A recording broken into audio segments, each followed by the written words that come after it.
Far East Broadcasting Company Philippines, in partnership with Green Hills Christian Fellowship Ortigas, bring you a message from the Word of God.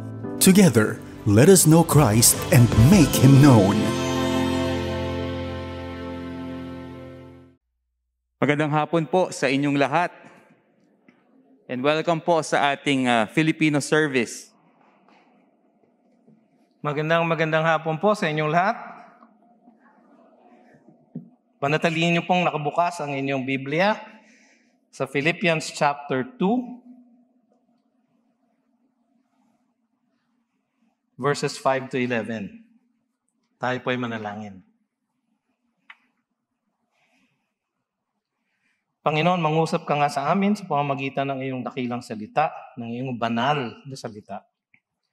At nawa, O Diyos, ay maunawaan namin ang tunay na sinasabi nito, ang tunay na ibig sabihin nito, at ang implikasyon nito sa aming pamumuhay. Nawa, O Diyos, bigyan mo kami ng kalakasan upang sundin ang iyong ipinapangaral sa amin sa araw na ito. Ito ang aming dalangin sa pangalan ni Jesus na aming mananakop at tagapagligtas. Amen. Ang title po ng mensahe natin ngayong hapon ay The Humiliation and Exaltation of Christ. Baka nagtatako po kayo kung bakit English po. Kasi ako din po nag-preach kaninang umaga.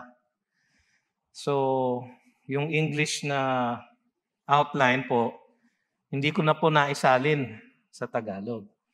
Pero sa Tagalog po, ang titulo ng ating mensahe ay ang pagpapakumbaba at pagpaparangal kay Kristo Jesus. Ito pong ating teksto na ating binasa, babasahin ko po muli. Sapagkat hindi niyo po na itatanong, ito po ay isang himno. Isa siyang himno. Yun ang pagtingin ng iba, ng mga teologo, mga eksperto na nag-aral ng mga manuscript ng New Testament. Ito daw ay nasa form ng isang hymn. In fact, ang tawag dito ng ibang mananampalataya is the Christ hymn, lalo na yung verses 6 to 11. Kung kayo po, sakali, ay gumagamit pa ng New International Version or NIV, makikita niyo po doon na itong section na ito ay nakaporma na parang tula. No? At ang sabi pa nga ng iba, ito raw ay parang nakahulma o nakatapat sa mga himno ng mga Hudyo sa mga aklat ng propeta, lalo na sa Isaiah. So merong section sa Isaiah 45, verse 20 to 23, nasabi nila katapat nitong himno na ito. Meron ding section sa Isaiah 53, parang verses 13 hanggang sa end ng chapter na yon, na nakatapat din sa himnong ito. Kaya siya siguro nilagay sa himno o sa form of poetry ay upang maalala siya ng mas madali. Kaya babasahin ko po muli. Have this mind among yourselves, which is yours in Christ Jesus. So meron pong inuutos sa atin ang Apostol Pablo. Sabi niya, have this mind among yourselves, which is yours in Christ Jesus, who, though he was in the form of God, did not count equality with God a thing to be grasped, but emptied himself by taking the form of a servant, being born in the likeness of men. And being found in human form, he humbled himself by becoming obedient to the point of death, even death on a cross. Therefore, God has highly exalted him and bestowed on him the name that is above every name, so that at the name of Jesus every knee should bow in heaven and on earth and under the earth, and every tongue confess that Jesus Christ is Lord, to the glory of God the Father. Ito ay isa sa pinakadakilang sa mga talata sa ating Biblia. Ito ay naglalarawan ng isang ganap na litrato ng pagpapakumbaba. Ang pagpapakumbaba ng ating Panginoong Hesus. Ito rin ang theological account ng Pasko. Ito ang nagpapaliwanag dun sa sinulat ni Juan sa John chapter 1 verse 14. Ang sabi niya roon, "And the Word became flesh and dwelt among us, and we have seen His glory, glory as of the only Son from the Father, full of grace and truth." Ang sinasabi ni Juan doon, yung Word, yung eternal Word, ang Diyos mismo na walang hanggan, ay nagkatawang tao at nanirahan sa ating kalagitnaan. Isang kahindik-hindik na kaisipan. Paano kaya na ang gumawa ng buong kalangitan ay isiniksik ang kanyang sarili sa loob ng isang maliit na planeta na kanyang nilikha? At nanirahan sa kalagitnaan ng mga taong marupok na hindi karapat-dapat mamuhay sa harapan niya. Itong Philippians chapter 2 verses 5 to 11 ang nagpapaliwanag nung dahilan kung ano ang nangyari nung unang Kapaskuhan. Kung maghahanap kayo ng isang Christmas passage, ito po ang tunay na Christmas story. Kaya lang po, pag Pasko, madalas ang naalala natin o napapansin natin ay yung kagalakan, yung kapayapaan na inaawit, pinapangaral, ipinoproklama ng lahat ng ibang mga tao. At lalo na sa ating mga kilos, hindi ho ba? Dahil pag Pasko, kailangan may aguinaldo. Kailangan merong pamasko. Kailangan merong party. Ang hirap pong mag-party ngayon, di ba? Kasi magpapadeliver ka pa ng pagkain. O kaya kung magkikita kayo, kailangan mga 2 weeks bago kayo magkita, walang lalabas, lahat bakunado, lahat walang sakit. Bago kayo magkita-kita. No? So, at sa tuwing nagkikita-kita, ang isang grupo ng tao ngayon ay palaging may pangamba. Baka merong isa dito sa kamag-anak ko ang may COVID. No? So, ang hirap mag-party. Kaya ang ginagawa ng iba, nagpapadalahan na lang sila ng pagkain. No? So, o kaya, o-order na lang sila ng pagkain. Ilalagay muna sa ultraviolet box para ma-disinfect. O kaya iinitin sa oven bago nila kainin. Ang hirap pong mag-party ngayon. Pero nagpa-party pa ho pag Pasko. Hindi natin maalis, naturalesa natin ang mag-party pag Pasko. Kasi ang Pasko masaya.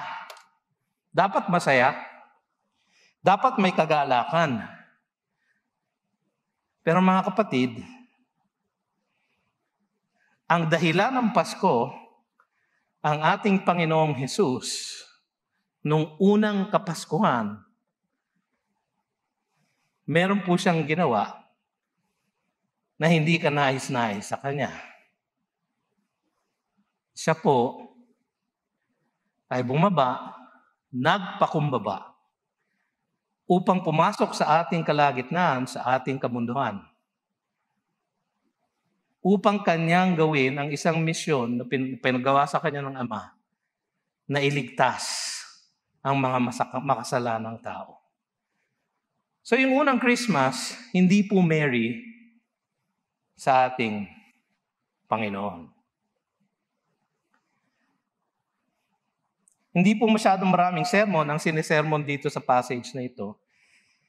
Dahil po siguro sa ganun dahilan. Kasi po yung passage natin, parang malungkot. Di ba? He emptied himself.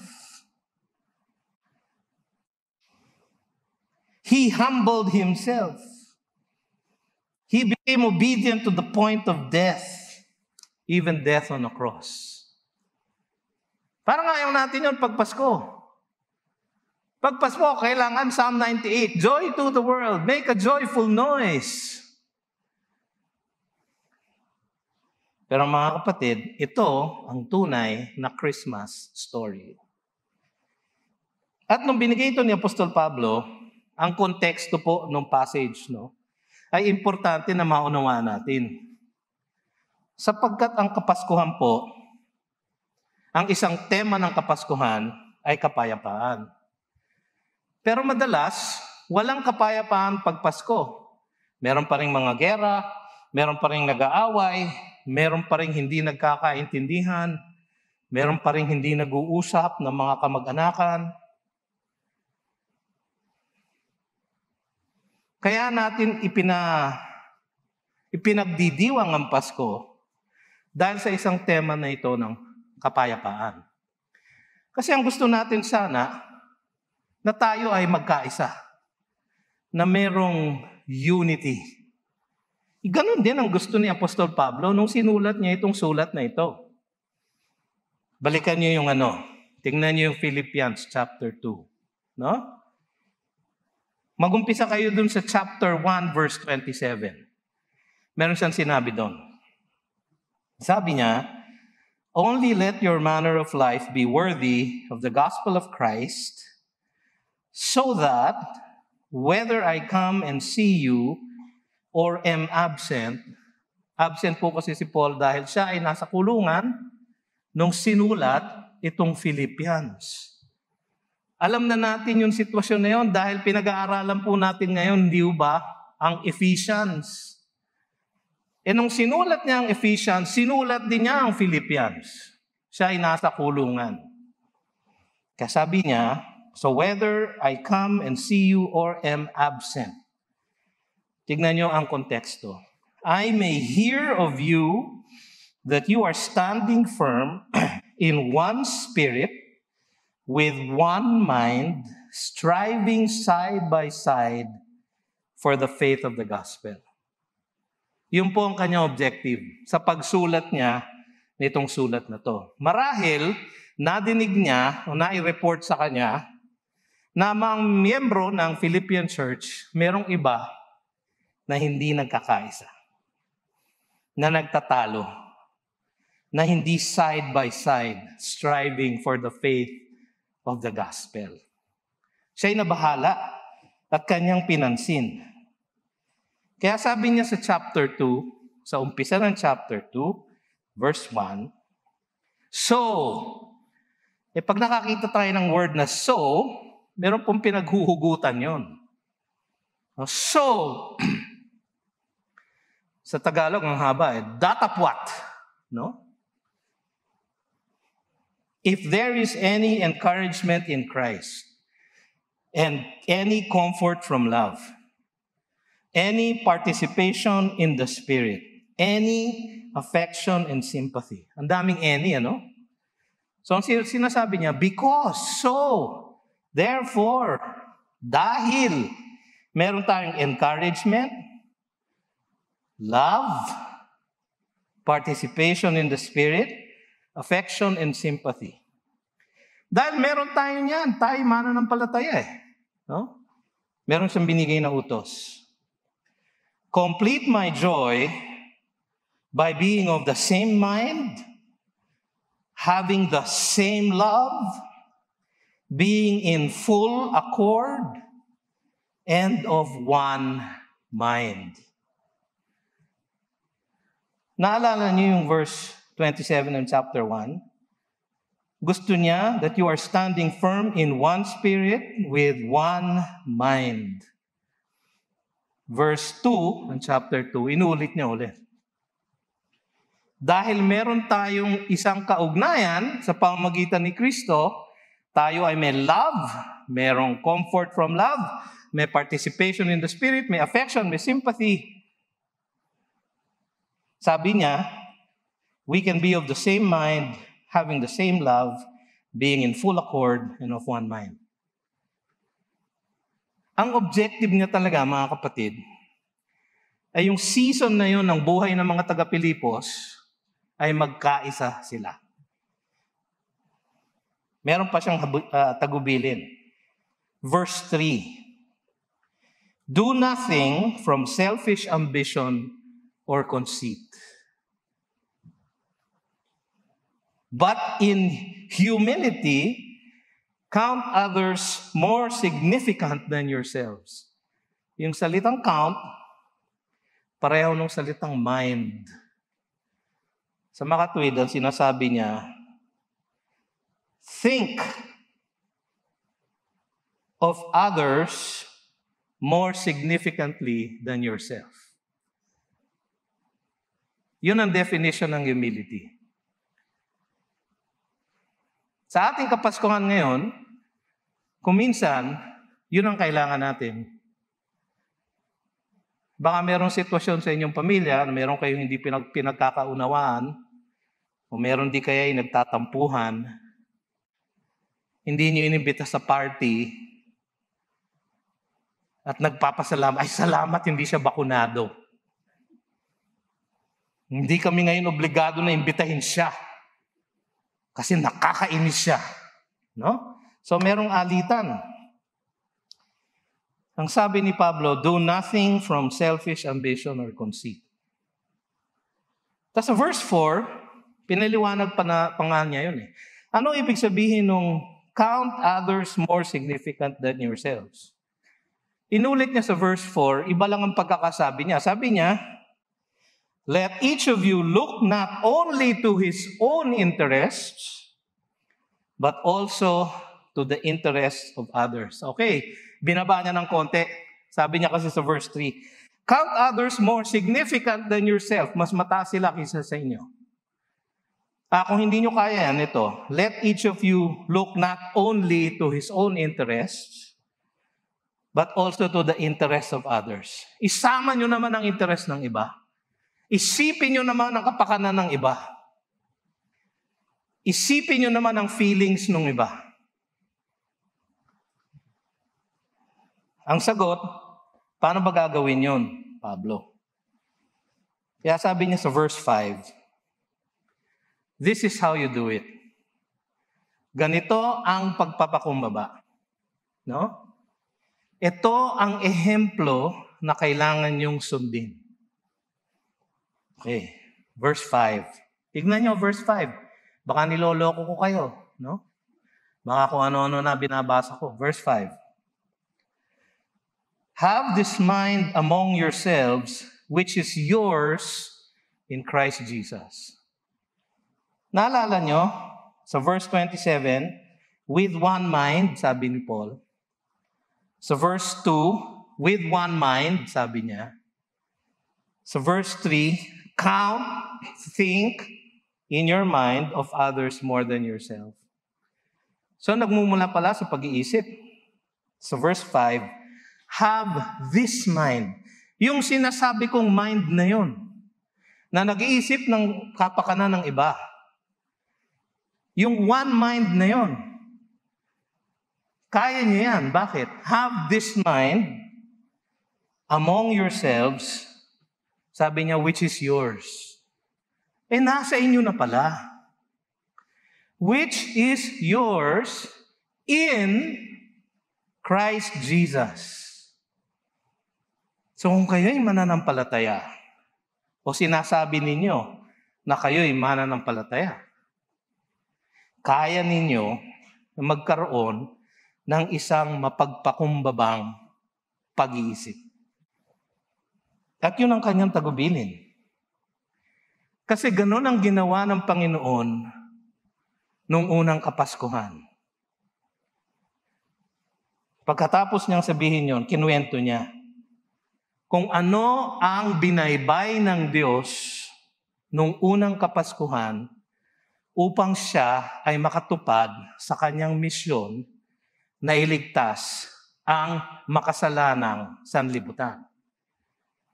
Ipinakita niya rito ang isang pagbiyahe ng Diyos magmula sa kaluwalhatian ng kalangitan hanggang sa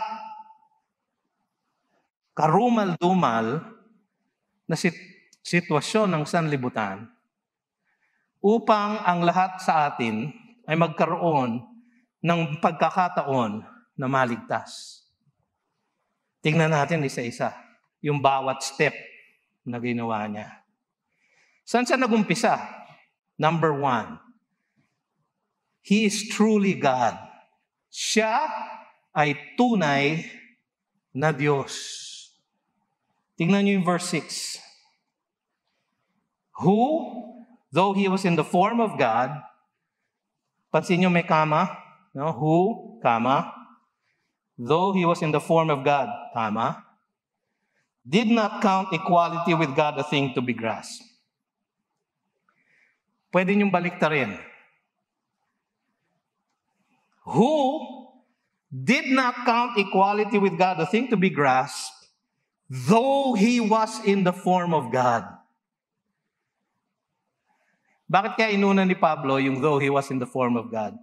Kasi gusto niya ipakita kung saan nagmumula ang ating Panginoon. Gusto niyong magpakumbaba? Ang kailangan sa pagpakumbaba, as suggested by the word, pagpapakumbaba, yung bumaba ka. So ang assumption, galing ka sa mataas. Isinusuko mo yung mataas mong posisyon upang bumaba. Yun ang kaisipan dito. So inuna ni Pablo, yung though He was in the form of God, doon siya nagmula. Hindi siya parang Diyos. Hindi siya mabuting tao na naging Diyos. Siya po ang Diyos na makapangyarihan sa lahat. Siya po ang lumalang ng langit at lupa. Siya po ang Panginoon at ang hari ng buong kalangitan. Siya po ay Diyos na tunay. Ang sabi dito, though He was in the form, yung pong sa English, sa ating version, no, translate na though He was, isang salita lang po yun sa Griego. Yung salita pong yun, ang ibig sabihin, who being. No? Yun ang magandang translation. Actually, kung may NIV kayo, mas maganda yung translation doon. Who being in very nature God. Ganun po ang translation sa NIV. No? Actually, mas tama po yun. Isa dito po sa ESV. Ang ibig sabihin po nun, He was in the very form of God. Yung salita po for form is morphe. Doon po nagmumula yung salitang metamorphosis, yung babaguhin mo yung iyong kalooban. No?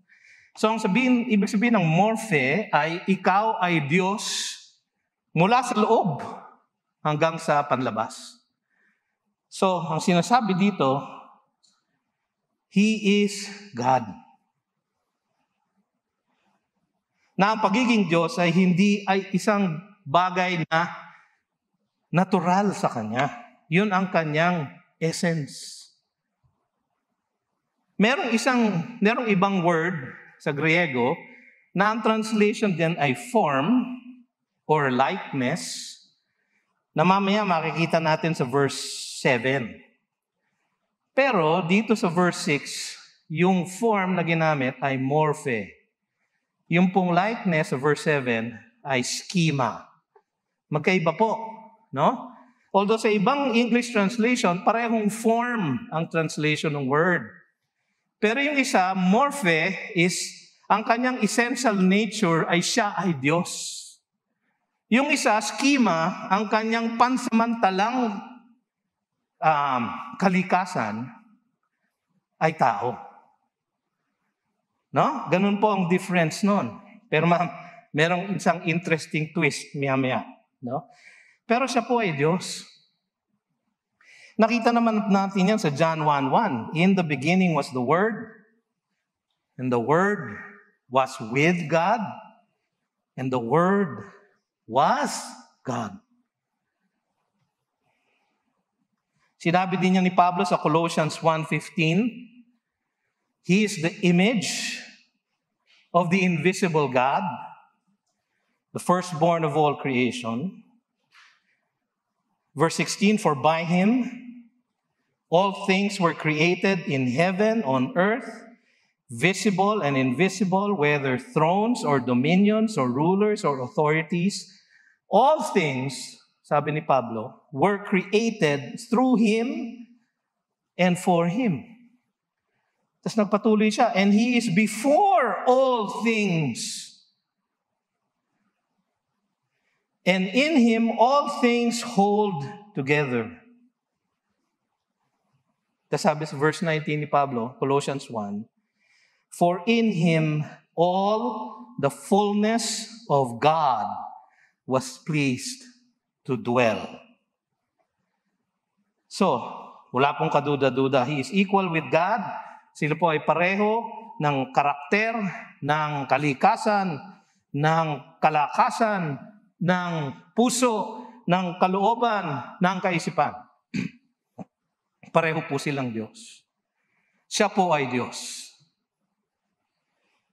Tas sabi dito, He did not count equality with God a thing to be grasped. Kaya alam nyo na yung first part ng verse 6 ay tumutukoy sa kanyang pagiging Diyos. Kasi yung second part, He did not count equality with God a thing to be grasped. So nung sinabi ni Pablo, though He was in the form of God, ang ibig niya pong sabihin, He was equal with God. Kasi yung pong sunod niya sinabi He did not count yung equality niya with God as a thing to be grasped. Yung pong salita na grasp ay yung to snatch something that is not yours. Hindi niya po kailangan gawin yon sapagkat siya po ay Diyos. Hindi niya kailangan magpanggap na siya ay Diyos sapagkat siya ay tunay na Diyos. So doon siya nagumpisa. Pangalawa, He became fully man. Siya ay naging isang tunay na tao. Verse 7. Siguro nangangamba kayo, no? Kasi nasa verse 7 pa lang si Pastor BJ. Hanggang verse 11 ito, no? Baka abutin tayo ng bagong taon, no? Hindi, bibilisan po natin ng konti mamaya. Ang kadakilaan ng kanyang ginawa ng unang Kapaskuhan ay makikita dito sa mga tekstong ito. Ang sabi sa verse 7, but emptied Himself by taking the form of a servant. Yung salita po na form doon ay morphe. Being born in the likeness of men, yung pong salita na likeness ay schema. No? Papaliwanag ko po. He emptied Himself. Sa Tagalog po, yung ekenosen ay pagwawalang laman. Pagbuhos ng laman ng isang sisidlan. No? Pagwawalang laman, halimbawa, ng isang kasirola. Sabihin na natin, nagluto kayo ng putsero, no? Para sa Noche Buena. Pag isinalin niyo po sa isang malaking lalagyan, ay sinasawalang laman ninyo yung kaldero.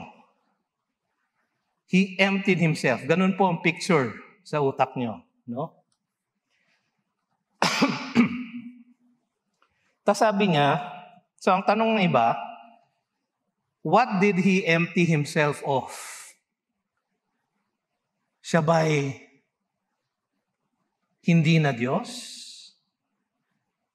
Yun ang sinasabi ng iba, ng mga bulaang propeta. Nawala ba ang kanyang pagka-Diyos? Hindi po. Sapagkat kung siya ay Diyos sa kanyang naturalesa, hindi po niya maaaring walain ang kanyang pagiging Diyos. Because He is in being very nature God, hindi niya pwedeng bitawan yung pagiging Diyos. Hindi niya pwedeng i-empty yung sarili niya ng pagiging Diyos. Sapagkat Diyos po siya. Pumikit siya o dumilat, Diyos po siya. No? Parang ako po. Pumikit o dumilat, mataba po ako. No? Kahit na bumili ako ng salamin, na parang payat ako sa aking paningin. Katulad nung salamin dito sa backstage ng GCF. Paborito ko po yung salamin dyan dahil sa salamin na yan, mukha po akong payat. Pero wala po akong niloloko kundi ang sarili ko. Sapagkat pumikit, dumilat, ako po yung mataba, sapagkat yun ang aking kalikasan. Siya po ay Diyos. Hindi po nawawala ang kanyang pagka-Diyos. So ano nawala? Yung karapatan niya na maranasan lamang ay puro kalwalhatian. Nawala po yun. Isinantabi niya po.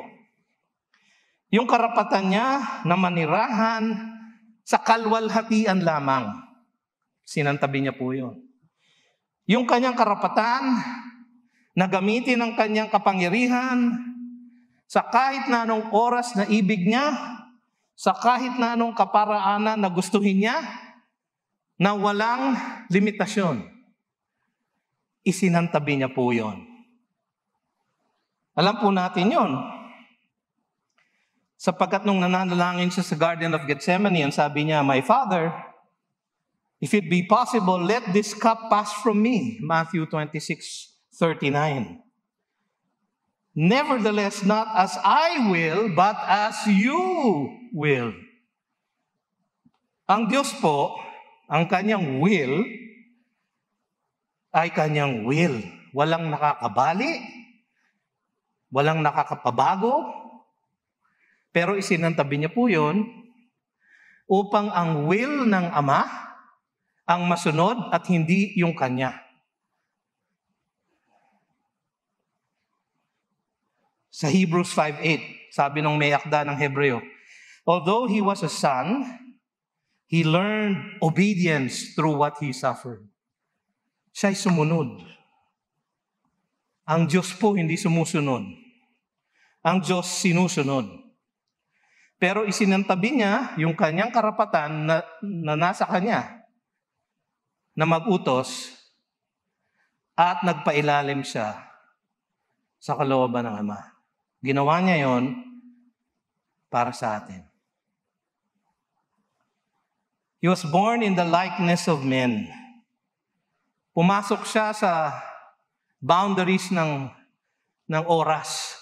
Siya na naglikha ng oras ay nagpaalipin sa oras. No? Siya ay lumaki, tumanda. Yun ang isang ebidensya ng isang tao na nasa loob ng kapangyarihan ng panahon. Siya ang gumawa ng panahon. Ngunit nagpaalipin siya sa panahon.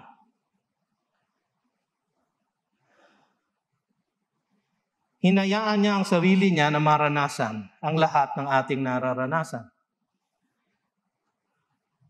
Ang sakit, ang sakit,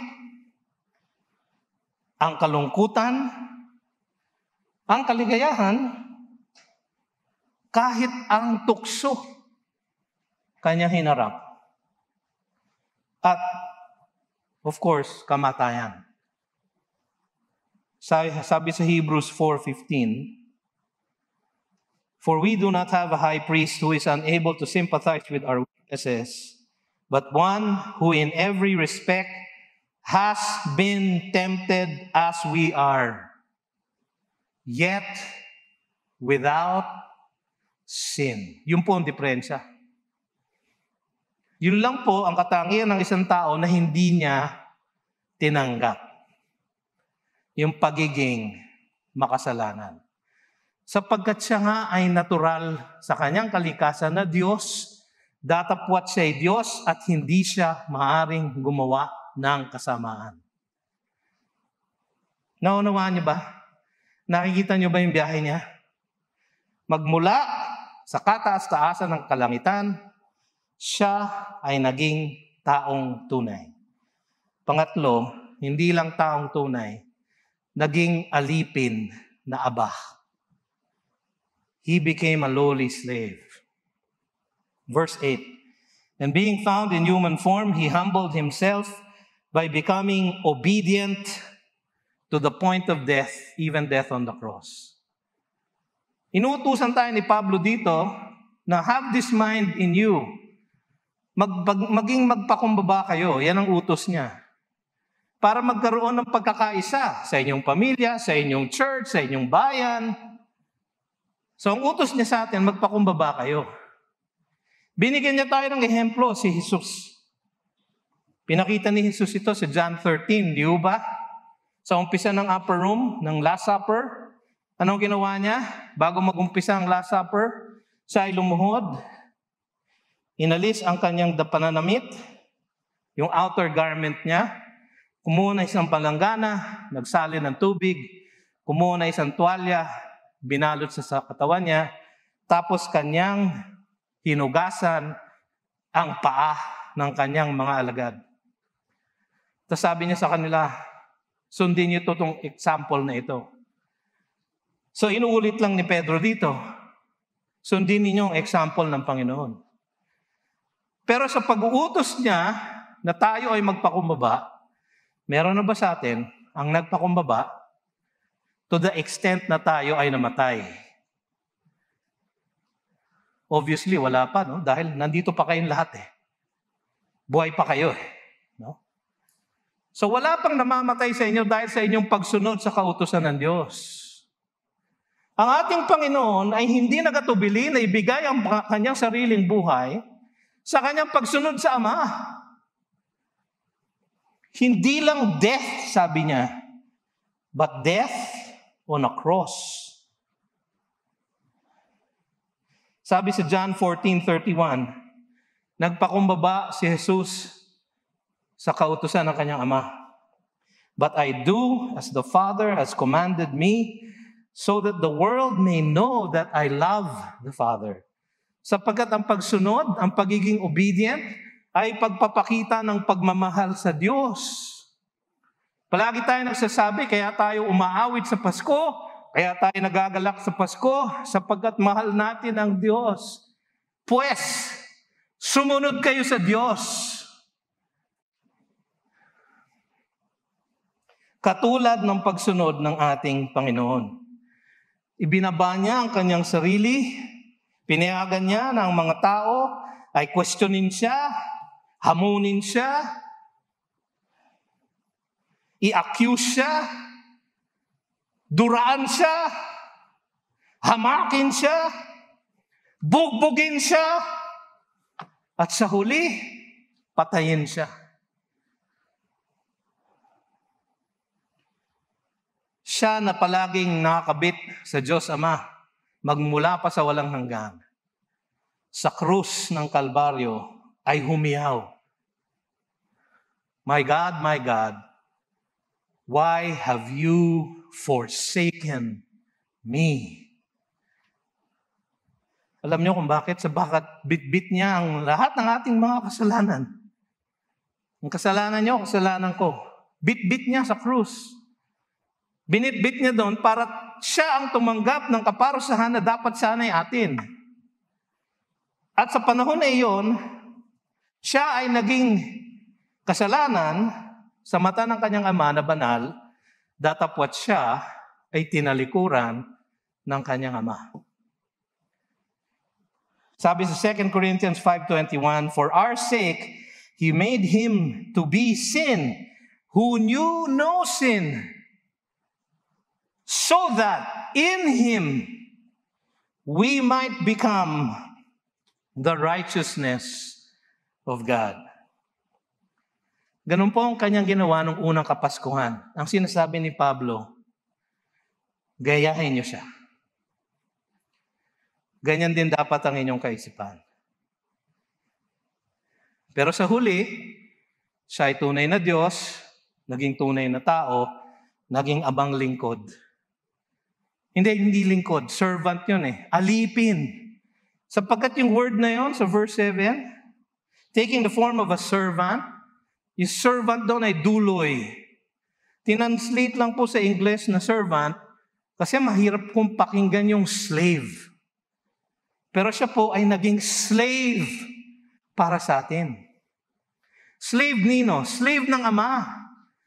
Nasundin niya ang lahat ng kagustuhan at kalooban ng Ama upang tayo na makasalanan ay maligtas. Yan po ang kwento ng Pasko. Dahil sa kanyang magpakumbabang pagsunod at pagsumite sa kalooban ng kanyang Ama, ang sabi sa verses 9 to 11, He was exalted, a glorious Lord. Siya ay nabulol na ako. Pinarangalan na isang malwalhating Panginoon. Nanggaling siya sa mataas. Naging tao. Naging alipin. Para tayo ay kanyang maiangat. Sabi sa 2 Corinthians 8:9, For you know the grace of our Lord Jesus Christ, that though He was rich, He was fully God. Yet for your sake, He became poor, so that you by His poverty might become rich. Hindi rich na mayaman sa mga bagay ng mundo, kundi rich sa biyaya at grasya ng Diyos. Yun po ang kanyang ginawa. At dahil siya naging masunurin, dahil binigay niya ang dakilang aginaldo na ito sa atin, He was exalted, a glorious Lord. Verse 9. Sabi ko sa inyo, bibilis eh. Therefore, God has highly exalted Him and bestowed on Him the name that is above every name, so that in the name of Jesus, every knee should bow in heaven and on earth and under the earth, and every tongue confess that Jesus Christ is Lord. To what end? Para saan? To the glory of God the Father. Dahil sa kanyang mapagpakumbabang pagsunod, dahil sa kanyang pagpapasakop sa kalooban ng Ama, siya ay itinanghal sa pinakamataas na posisyon. Sabi ni Pablo sa una niyang sermon sa Acts chapter 2, sa verse 32, This Jesus, God raised up, and of that we all are witnesses, sabi ni Pedro. Being therefore exalted at the right hand of God, and having received from the Father the promise of the Holy Spirit, He has poured out this that you yourselves are seeing and hearing. Sabi niya sa Acts chapter 5, nung sila iniliti sa harap ng Sanhedrin at pinabugbog sila ng mga alagad ni Kristo. Ang sabi niya, the God of our fathers, chapter 5 ng Acts verse 30, the God of our fathers raised Jesus, whom you killed by hanging Him on a tree. God exalted Him at His right hand as leader and Savior to give repentance to Israel and forgiveness of sins. siya po ay in-exalt. Sabi ni Pablo sa Ephesians 1, hanggang saan ba siya in-exalt? Sabi niya sa verse 20, Ephesians 1, when He raised Him from the dead and seated Him at His right hand in the heavenly places. Nandun ang ating Panginoon. Doon siya in-exalt. Pero hindi natapos doon si Pablo. Verse 21, chapter 1 ng Ephesians. Sabi niya, far above all rule and authority and power and dominion and above every name that is named, not only in this age, but also in the age to come. So, hindi lang siya in-exalt. Sabi sa verse 9, God has highly exalted Him and bestowed Him a name. What's the name? Sabi sa Acts 4:12, there is no salvation in no one else, for there is no other name under heaven given among men by which we must be saved. It's the name. What's the name? Makikita natin yung name sa verse 11. Tignan niyo sa verse 11.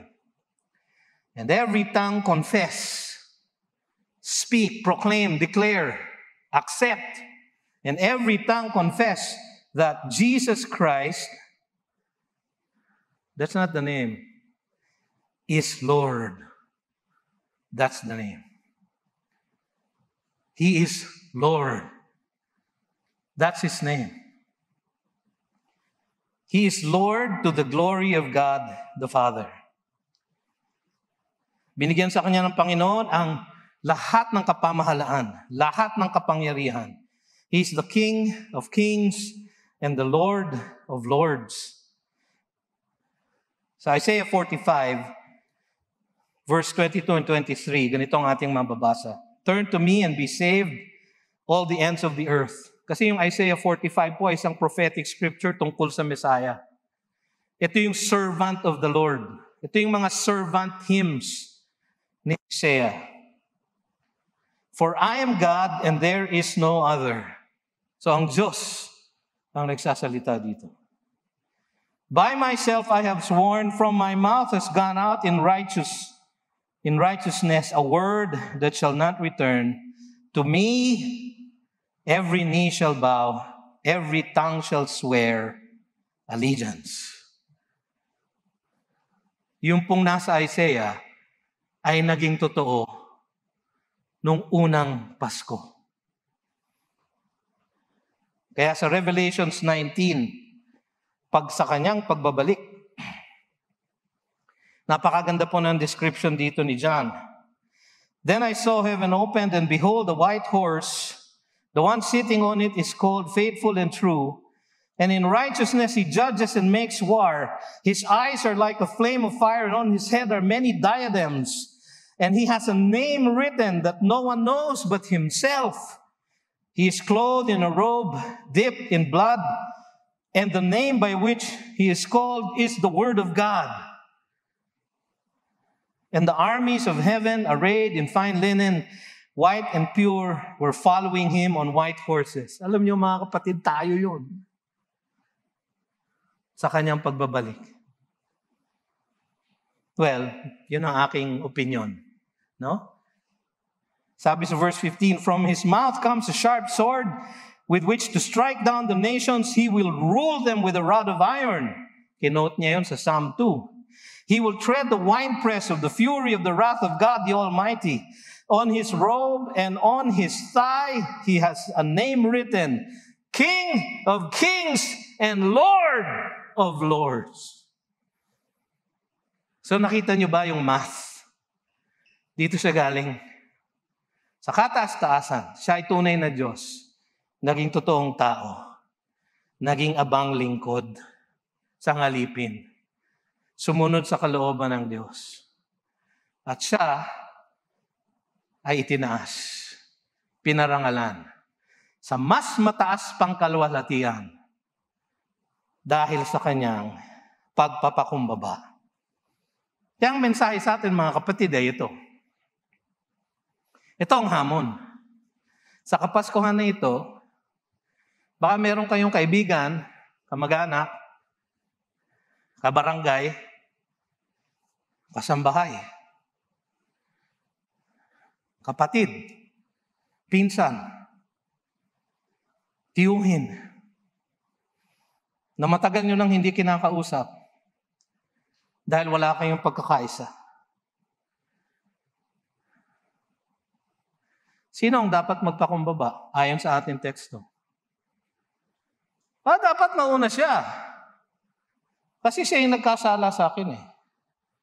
Pero ayon naman dun sa taong yon, ikaw ang nagkasala sa kanya. Walang katapusan. Di ba? Pero ako ang tatay eh. So, yung anak kong nagkamali, siya ang magpakumbaba sa akin kasi tatay ako, mas mataas ako sa kanya. May mas tataas ba sa inyo? Sa Panginoong Jesus? Di ba alam niyo kung saan siya nanggaling? Kataas-taas ang langit. Wala nang mas tataas pa ron. Huwag yung gamiting excuse na mataas ako mas matanda ako mas mayaman ako mas makapangyarihan ako mas marunong ako mas may posisyon ako Hindi ako dapat ang magpakumbaba. Kung kayo po ay niligtas ni Jesus, ang utos sa atin, magmula sa ating mataas, yung mataas sa atin, napakababa sa Kanya. Ang pinakamataas sa atin ay yung niligtas sa kasalanan. Yung po ang pinakamataas nating attainment. A sinner saved by grace. Yan lang po ang accomplishment natin. Diyan po tayo nagmumula. Ang Kanyang utos, ibaba mo lang ng konti, kapatid. Kung kayo po ay may mga kamag-anak, kasama sa bahay, kapatid, pinsan, tiyuhin, tiyahin, na hindi pa nakakakilala sa Panginoong Hesus, napakagandang balita po nito, hindi ba? Na ang Diyos ng kalangitan ay nagpakumbaba para sila ay iligtas. Nako, pastor, mahirap yung pinagagawa mo. Kasi, hindi maganda ang testimonyo ko eh. Meron akong mga nagawa na medyo nakakahiya. So, kailangan mo magpakumbaba para mo ma-sharean yung kamag-anak mo na hindi pa nakakakilala kay Jesus. Kung siya na nagmula sa langit ay kinaya magpakumbaba at siya ay nasa inyo, have this mind in you which is yours in Christ Jesus. Nasa inyo.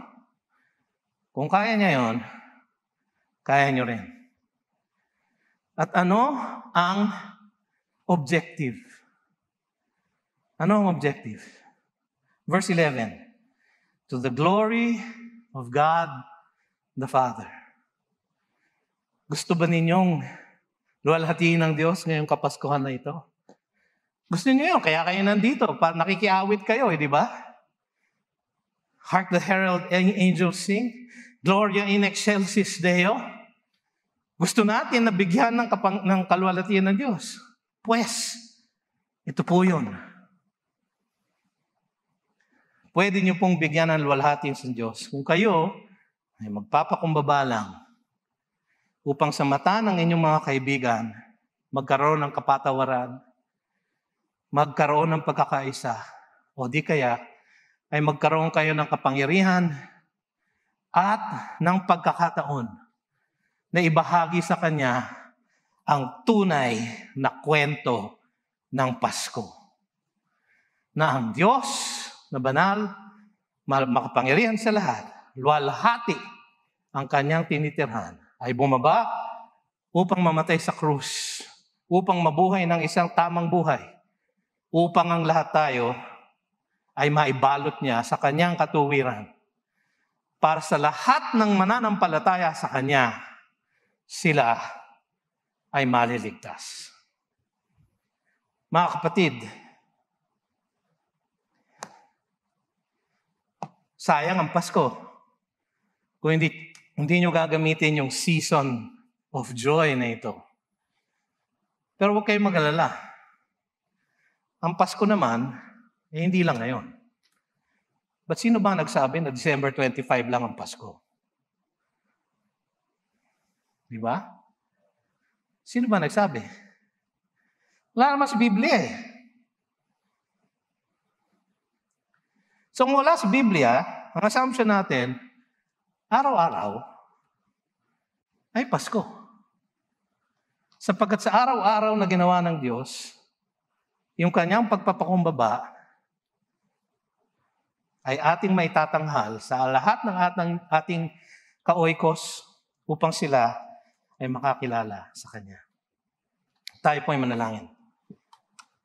Panginoon, marami pong salamat sa inyong mensahe sa amin ngayong hapong ito. Na kahit kayo ay tunay na Diyos, maluwalhating Diyos, nakuha ninyo na maging tunay na tao sa lahat ng katangian ng mga tao upang makisama sa amin at upang kami ay i-represent niyo, Panginoon, sa krus. Upang lahat ng aming kasalanan ay inyong mapagbayaran sa krus. Kayo ay naging isang abang alipin, sumunod sa kalooban ng Diyos para sa aming kaligtasan. At dahil dito, kayo ngayon ay hari ng mga hari at Panginoon ng lahat ng Panginoon. O Diyos, nawa ang mensaheng ito ay maalala namin sa araw-araw upang magkaroon kami ng motibasyon na sumunod sa iyo, na magpakumbaba, at upang aming mahatid ang napakagandang balita ng kaligtasan ng unang Kapaskuhan. Maraming salamat, Panginoon, sa iyong mensahe. Sa pangalan ni Jesus. Amen at Amen. Tanggapin ninyo ang kagandahang loob ng ating Panginoong Jesus. Ang pag-ibig ng Diyos Ama at ang pakikipisan, tanglaw at paggabay ng Diwang Banal magmula ngayon at magpasawalang hanggan. Amen at Amen. You've just heard a message from the Word with Green Hills Christian Fellowship Ortigas in partnership with Far East Broadcasting Company Philippines. We hope you can join us next week. God bless you.